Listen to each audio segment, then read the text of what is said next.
All still getting there. I can see one, two, the G trying to put it around as well. She'll put it down, but pick it up.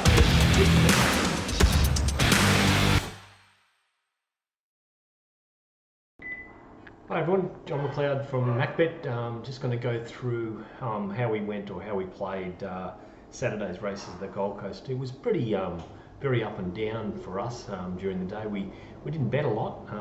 We were very worried about the wind. The wind was hitting him in the face down the back straight, and you know, it's just very difficult to bet on wind days. You really got to you know where they should be, but whether the jockeys get them there and how fast they go in front really dictates who can win the races. So we sort of backpedaled a fair bit when that wind really got up. We thought that it was going to do that, but you can see under here we said in face leaders. So down the back it was getting up to around 37 knots at one stage. That's what we were predicting, and it did it. Our bias was spot on. The first two lanes weren't that good, and then it was better to be probably in the 4, 5, 6 range around there. That's the place to be. The first race, what did we do here? We fiddled around. Fisticuffs, you can see what we put units on, 1.5 units on fisticuffs and a little unit on Sea Raider. Fisticuffs, he's a funny horse. He just needs everything to go his way. He's got a short turn of foot, but he does a lot of things wrong. He doesn't put in a lot, so I sort of was backpedaling the whole time with him.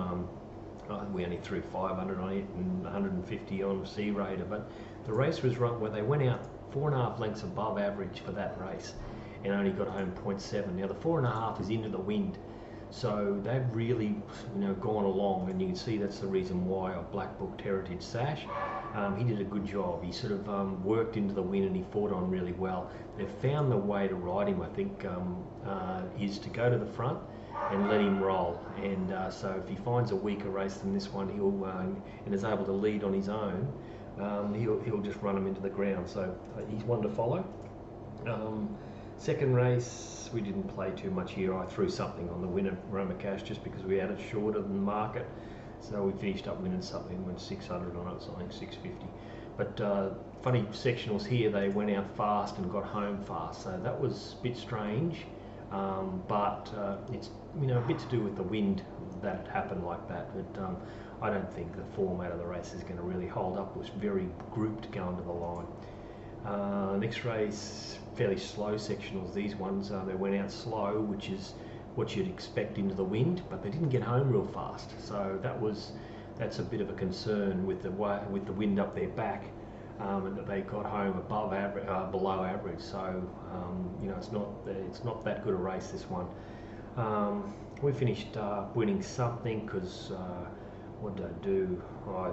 I bet against Golden Black in the head-to-head. You can see our prices here. We pretty much had Staying Black $1.10, and we were able to get around the 220 mark, at some stage. So that was a good little bet. So we threw 400 on it.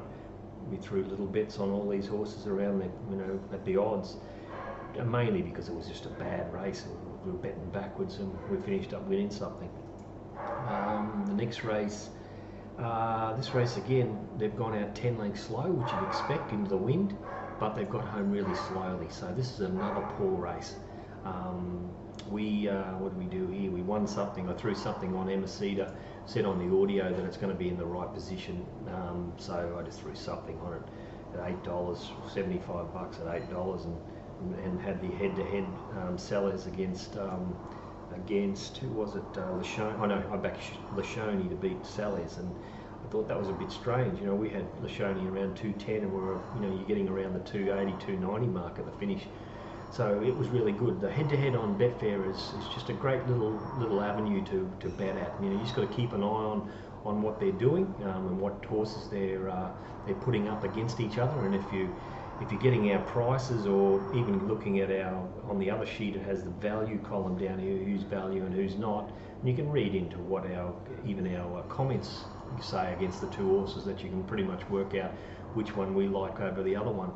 They've improved the way that they're picking the horses of late. They've done a better job in doing that. At one stage they they were picking a couple of 80 to 1 shots against each other, and no one wants to bet on those ones. But now they're getting horses in the market, and it's, it'll pick up the turnover should increase, and it's a really good little lurk. I think everyone should get on there and have a little look at it. But we're pretty much doing it, every race if we can. So what do we do there? We won 700, so we're going along pretty good. We're good at the moment. We're just chipping away on a day we're not playing. This one, Socks have gone. I think it was about $1.50 in the morning, $1.45 or something. I didn't want to take it. Got out to around $1.65. I thought that was good odds against what we had.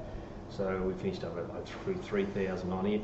I threw something on a Sydney horse because it was leading on its own, and they were still betting. They were betting good odds. So I threw something on it, and I was able to get away with something as well. So that was all right. I finished up winning. Between the two races, we won a couple of thousand. So that's a really nice horse. Socks are gone. You can see the sectionals. They went out 6 lengths slow into the wind, which you expect, but they've got home 8 lengths fast. So Socks are gone to give Fine is the power about 1.5 lengths into the straight, running down and convincingly running down. I thought it was just a really good win. He's on the up. If he goes to 1400 next time, just be on him. He's a really nice horse. This is where we started. Next race was where we started to hit the wall. This race we pretty much had wisdom award around the market. TikTok Boom, I think we suggested that it was maybe a place bet with it or Spokesman on our audio. This was able to get up and run second or third. The Spokesman went terrible, I thought. Head to head was Safano against Minji. I thought Safano was $1.30 shot, and we're getting 220, so I threw something on it, threw $250 on it. Safano led, just right on the line. Minji got him down, so it wasn't much in it, but we finished up doing a couple of hundred. Next race, this race we bet up on Milkman, mainly in the run. Put a bit more on it, just because it got over into that second position fairly quickly, and I thought, oh well, he'll win here, and just can't believe how good Gresham went, or how it did what it did. He's given the Milkman probably 6-7 lengths into the straight, and he got up on the inside where the worst part of the track was, I think, and was able to get clear. It was just an incredible effort, really. I don't know where he's got the run from. They've gone out 3 lengths slow, which is probably what you expect into the wind, and they've got home 6 lengths fast.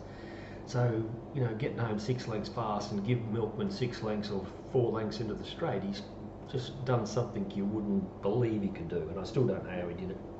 So that was a bit ordinary. I was probably lucky he didn't have any more on the thing in the run.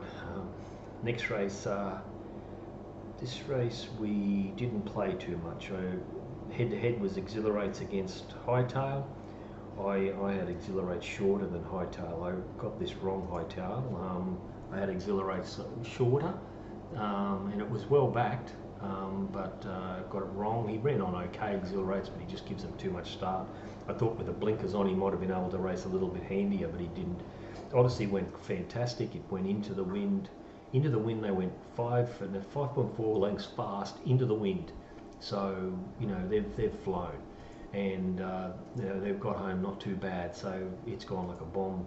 The Odyssey, I should have black booked it, I haven't yet, but it's one to, it's definitely gone good. So lucky we didn't do too much harm in that one. Next race, this is the race we bet up and should have got the money. They've gone out 5.5 lengths slow into the wind, so they're still going out fairly slow, even though it was into the wind. Neardorf got over as a second too wide. Just in the run, you'd say just has to win. But this is a different class of horse that it was up against, and I was surprised that we had it around that mark. Going into the race, I was thinking, geez, is Neardorf just going to come over, sit on the outside of TARDIS, come out a little bit wide and just boot home? And in the run, it just looked like that. And I was going to be really concerned if it was able to boot clear and win by a couple of lengths, that why have we got it so short and so long. But it worked out quite good that we were around about the right mark. Fiesta, we had it, $8. I threw $511. Should have won for sure. It's a black booker. Hit the line hard. Went really good. resin. We threw something on it and a little bit on Mutajar. We were pretty much on a lot of horses that were going to be running on in that race, and that was a concern to me just because maybe it wasn't going to be going too fast, and we had an average tempo. You know, you can see suit leaders and handy runners, so it wasn't going to really suit the horses that I was sort of on, and but I had to have something on it. Lovely Lucy, I was disappointed I didn't throw something on it because its run was nice the other day. The sectionals were good, you can see this, but the gate was a concern. He finished up sitting 3 wide the trip and still was able to get home, but you know, it was off the fence, was better. It was better to be there, but you know, there's no doubt in the world that Fiesta should have beaten him because he was held up a little bit and the sectionals didn't suit. So all in all, you know, Black Book is a Fiesta for sure. I want to be on it next time. Wisdom of Water went like a bomb, you know, because they've gone 8 lengths fast into the win and he booted, so he's gone really, really good. Soxagon, just a really good horse going forward.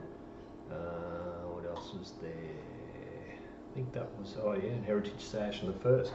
So we finished up with 111 under on the day, so it wasn't too bad, but we had a bit of a lead and we gave it back, but we had some real good chances of going, you know, coming in late.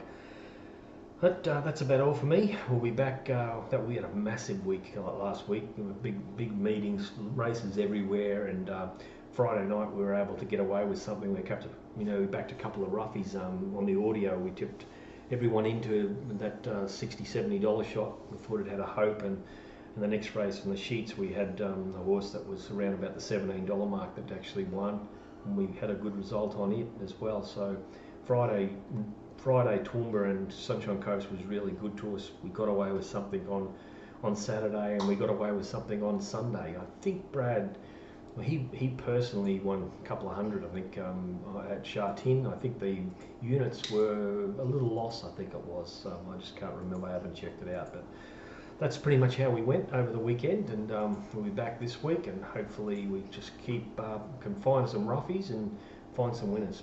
All right, everyone, cheers.